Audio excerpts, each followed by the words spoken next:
vám táto figura bude robiť, keď nebudete robiť správne.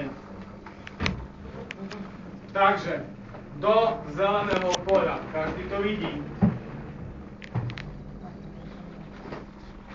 Ak budete mať ruky vyššie, nižšie, ako máte mať, bude vám písať niečo také. Ak budete mať ruky vľavo alebo vpravo od hrudnej kosti, bude vám písať niečo také. To je niečo, čo sa nebude počítať.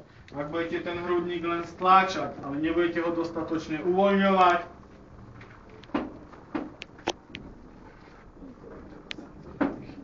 ak vám píše takéto čierne, vidíte to? Znamená, že nedostatočne uvoľňujete hrudník. Čo sa týka dýchania, nezabudnite spraviť záklon hlavy.